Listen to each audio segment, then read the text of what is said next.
전국 곳곳의 요양원에서 크고 작은 사건들이 계속 발생하고 있습니다. 어르신들의 안전과 복지에 대한 사회적 관심이 높아지고 있는데요. TV에서 이런 뉴스가 나올 때였습니다. 그때 72세 이도현 씨의 핸드폰이 울렸죠. 아버지, 뉴스 보고 계세요? 요양원 이야기. 아버지가 계신 곳은 괜찮은 거죠? 괜찮다고 말했습니다. 하지만 가슴 한구석이 무거웠어요. 사실 저도 많은 것들을 느끼고 있었거든요. 그때 그는 요양원 복도를 천천히 걷고 있었습니다. 창가에서 먼 곳을 바라보며 깊은 생각에 잠겨 있었죠. 안녕하세요. 저는 요양원에서 몇 달간 생활하면서 느낀 점 전해 드리려고 합니다. 오늘 들려드릴 이야기는 아마 많은 분들이 곧 마주하게 될 선택들에 대한 이야기일 겁니다. 어떤 선택을 하든 미리 알고 있으면 도움이 될 만한 이야기들을 솔직하게 말씀드리겠습니다. 몇 년 전까지만 해도 그와 부인은 평범한 노부부였습니다. 그들의 거실에는 매일 따뜻한 석양빛이 스며들었고 아침이면 구수한 된장국 냄새가 집 안가득했죠. 사진첩을 넘기며 보니 젊은 시절부터 노년까지의 변화가 고스란히 담겨 있었습니다. 오랜 세월을 함께 살다가 부인이 먼저 떠나게 되면서 혼자 남은 집이 이렇게 넓고 차가운지 처음 알게 되었다고 합니다. 지금 그의 앞에는 텅 빈 식탁이 있습니다. 혼자서 먹는 소박 한 끼. 처음 몇 개월은 정말 어려웠다고 하네요. 규칙적인 식사도 약 챙겨 먹는 것도 자꾸 잊게 되었다고 합니다. 어느 날 새벽 화장실 문턱에서 미끄러져 넘어지는 일이 있었습니다. 미끄럼 방지 스티커를 붙여놨지만 여전히 위험했던 타일 바닥에서 한참을 누워 있었다고 하네요. 병원 응급실의 새벽은 정말 차가웠습니다. 형광등 불빛 아래서 아들이 달려왔죠. 정말 놀랐어요. 만약 더 큰 일이 생겼다면 저희가 매일 확인하러 갈 수도 없는데 괜찮다니까? 조금 조심하면 되는 일이야. 조심한다고 되는 게 아니잖아요. 만약 이런 일이 또 생기는데 발견이 늦으면 어쩌려고요? 집으로 돌아온 후 혼자 소파에 앉아 멍하니 TV를 봤습니다. 아들 말이 틀린 건 아니었어요. 하지만 평생 살아온 이 집을 떠난다는 게 쉽지 않았죠. 건강검진을 받으러 갔을 때의 일입니다. 앞으로 좀 더 세심한 관리가 필요할 것 같습니다. 지금 당장 큰 문제는 없지만 혼자 계시지 말고 누군가의 도움을 받으시는 게 좋겠어요. 집 거실에서 온 가족이 둘러앉았습니다.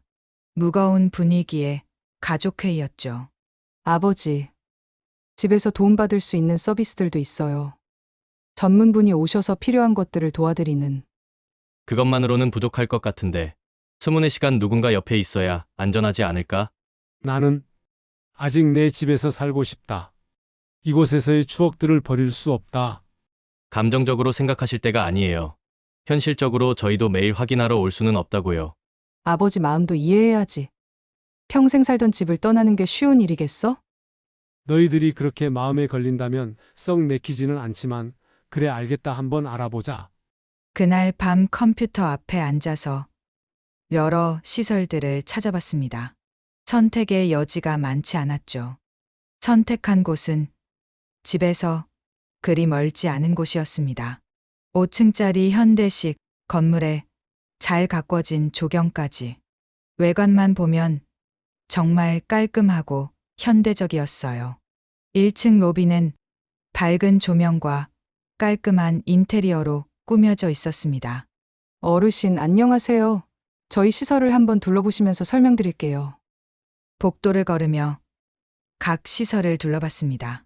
이쪽이 운동치료실이고요. 저쪽은 프로그램실입니다. 매일 다양한 활동들이 진행되고 있어요. 직원분들은 충분히 계시나요? 네, 물론입니다. 어르신들 돌봄에는 전혀 문제 없으니까 안심하세요. 침실도 깔끔했고 시설 자체는 나쁘지 않았습니다. 하지만 뭔가 이상한 느낌을 받았다고 합니다. 복도에서 마주친 어르신들 대부분이 표정이 없었고 직원들 얼굴에서도 바쁨과 피로가 역력했다고 하네요. 계약서를 작성할 때 펜을 든 손이 미세하게 떨렸습니다. 이제 안심이네요. 여기서 건강하게 지내세요. 그렇게 평생 처음으로 남의 집에 들어가게 되었습니다. 첫날 아침, 이른 새벽에 형광등이 갑자기 켜지며 잠에서 깼습니다. 집에서와는 다른 시간이었죠.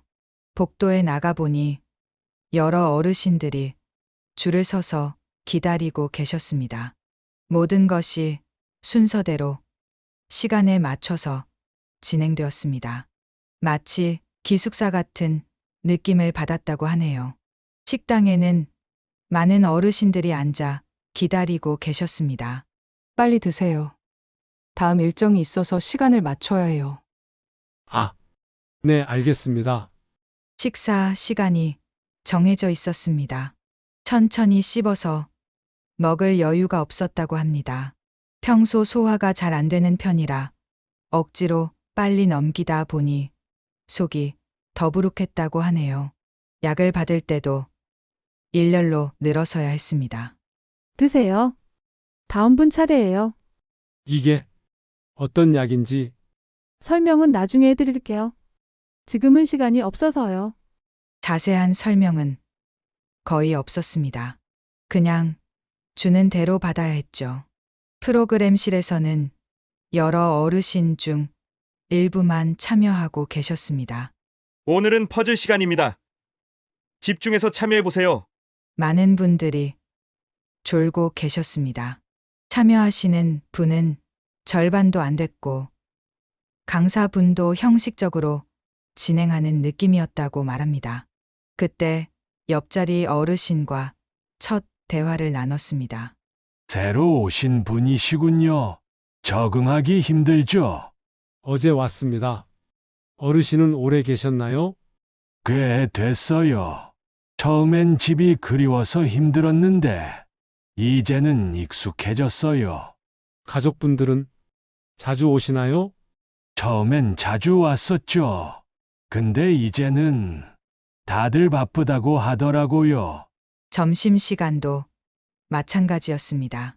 정해진 시간에 맞춰서 진행되어 여유라는 게 없었다고 회상합니다. 복도 한 구석에서 들린 직원들의 대화입니다. 오늘 야간 근무는 누가 해요? 또 한 명이 빠진다는데. 그럼 우리가 더 많은 분들을 돌봐야 한다는 얘기네요. 정말 힘들어요. 그때 깨달았습니다. 직원 한 분이 담당하는 어르신이 상당히 많다는 것을. 인력이 부족하니까 개별적으로 신경 쓸 여유가 없었던 거였죠. 운동치료실은 좋았습니다. 다양한 장비들이 있고 분위기도 밝았거든요. 어르신, 오늘 컨디션은 어떠세요? 무리하지 마시고 천천히 해보세요. 괜찮습니다. 다만 무릎이 조금 아, 그러시군요. 그럼 오늘은 가벼운 운동으로 하시죠. 아프면 바로 말씀해 주세요. 치료사 선생님만은 정말 달랐다고 말합니다. 이곳에서 유일하게 개별적으로 신경 써주셨다고 하네요. 오후에는 정해진 휴식 시간이 있었습니다. 하지만 평생 이 시간에 잠을 잔 적이 없었다고 합니다. 창가에 앉아 밖을 바라봤습니다. 자유롭게 걸어다니는 사람들, 일상을 보내는 모습들이 이렇게 부러울 줄 몰랐다고 하네요. 저녁도 똑같았습니다. 정해진 시간에 맞춰서 진행되었죠. 밤이 되니 직원이 훨씬 줄어들었습니다. 많은 어르신을 적은 수의 직원이 돌보게 되었죠. 밤에 도움이 필요하면 호출하고 기다려야 했습니다. 여보세요? 도움 좀. 시간이 흘러갔습니다. 상당한 시간을 기다렸다고 합니다. 정말 급했는데 어쩔 수 없이 혼자 움직였다고 하네요. 복도에서 야간 직원과 마주쳤습니다. 어르신, 혼자 움직이시면 위험해요. 넘어지시면 큰일 나잖아요. 호출했는데 오시지 않아서 지금 다른 곳에서 응급 상황이 생겨서 좀만 기다려달라고 했는데 그날 밤 다른 층에서 어르신 한 분에게 응급 상황이 생겼다고 합니다. 구급차가 와서 병원으로 이송되는 모습을 봤습니다. 발견부터 이송까지 꽤 오랜 시간이 걸렸다고 하네요. 다음 날 아침 그 방은 텅 비어 있었습니다. 어젯밤에 병원 가신 분 아직 소식이 없어요. 많이 위험하신 건가요? 여기서 병원 간 분들 중에 다시 돌아온 분이 별로 없어요. 지금 집 거실에서 카메라를 바라보며 이야기하고 있습니다. 여러분, 제가 겪은 경험을 바탕으로 꼭 알려드리고 싶은 것들이 있어요. 여러분이나 여러분 가족분들이 같은 상황에 처하실 때 도움이 되셨으면 해서요. 시설을 선택하실 때 이것들만은 꼭 확인해 보세요. 첫 번째, 직원과 입소자의 비율이에요. 한 분이 너무 많은 어르신을 담당하면 개별적인 관심을 받기 어려워요. 두 번째, 어르신들의 표정과 분위기. 이건 눈으로 직접 확인하는 거예요. 시설을 둘러볼 때 어르신들 얼굴을 자세히 보세요. 생기가 있는지, 편안해 보이시는지. 세 번째, 응급 상황에 대한 대응. 밤에 무슨 일이 생기면 어떻게 대처하는지, 병원은 가까운지. 이런 것들이 정말 중요해요. 네 번째, 식사 시간과 개별 배려. 너무 서둘러서 먹어야 하는 곳은 좋지 않아요.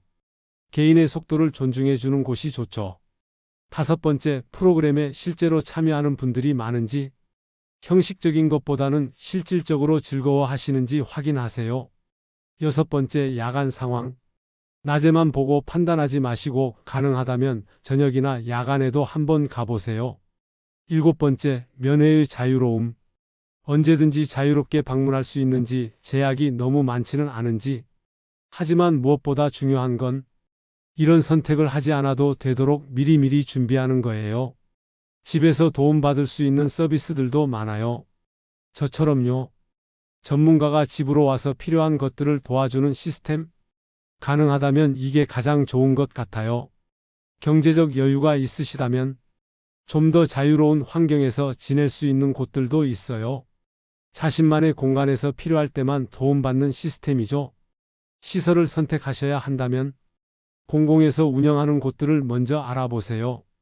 좀 더 안정적인 경우가 많아요. 하지만 정말로 가장 중요한 건 지금부터 건강을 챙기는 거예요. 지금 자리에서 일어나고 있습니다.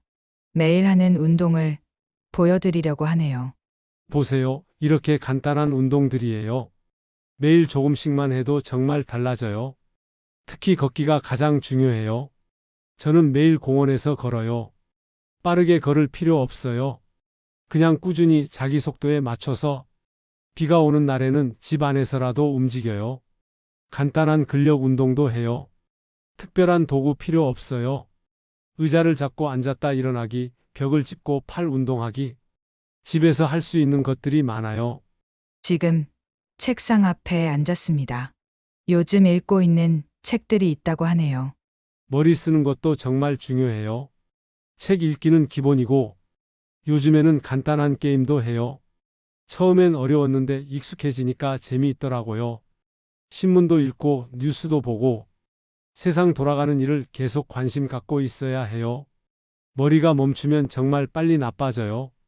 무엇보다 사람들과 대화하는 게 가장 좋은 두뇌 운동이에요. 저는 동네에서 다른 분들과 이야기해요. 게임도 하고 담소도 나누고 가족들과도 자주 통화해요. 자녀들과 일주일에 여러 번 안부 전화하고 손자들 이야기도 들어주고 이런 게 다 좋은 자극이에요. 정기적인 건강검진도 정말 중요해요. 저는 주기적으로 병원에 가서 검사 받아요. 조기 발견이 정말 중요하거든요. 약간의 이상이라도 있으면 바로 병원에 가세요. 나이 들어서 그런가 보다 하고 넘기지 마시고 초기에 잡으면 충분히 관리할 수 있는 것들이 많아요. 식단 관리도 중요해요. 기본적으로 짜고 기름진 음식은 피하고 야채와 과일을 많이 먹으려고 해요. 그리고 무엇보다 혼자 있지 마세요. 정말 중요해요. 혼자 있으면 우울해지고 우울해지면 몸도 아파져요. 지역 프로그램들도 적극 참여하세요. 처음엔 어색하지만 금방 친해져요. 새로운 사람들도 만나고 같이 활동도 하고 봉사활동도 좋아요.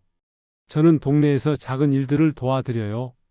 누군가에게 도움이 된다는 느낌, 이게 정말 중요해요.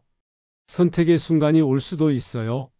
하지만 가능한 한 최대한 익숙한 환경에서 지낼 수 있도록 지금부터 준비하세요. 건강할 때 운동하고 사회생활하고 정기검진 받고 이게 최고의 준비예요. 돈도 중요하지만 건강이 최고의 재산이에요. 여러분, 오늘 제 이야기를 끝까지 들어주셔서 정말 고맙습니다. 모든 시설이 나쁘다는 게 아니에요.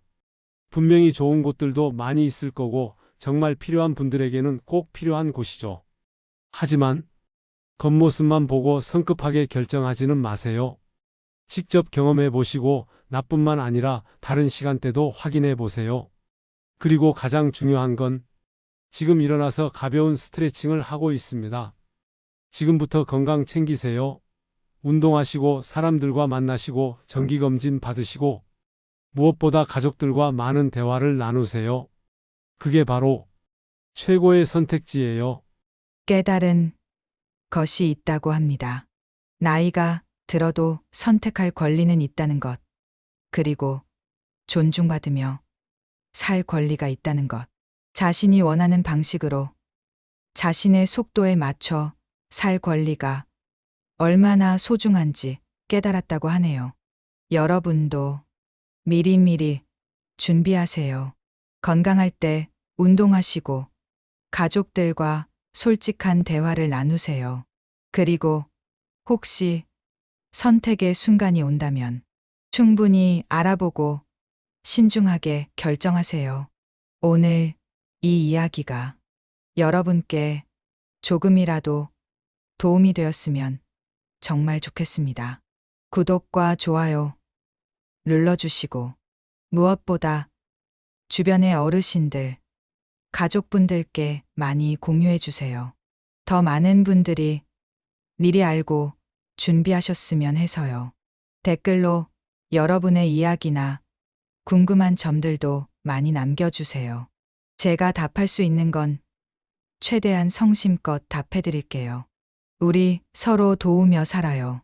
지금 따뜻하게 손을 흔들고 있습니다. 그럼 모두 건강하시고 행복하세요. 감사합니다.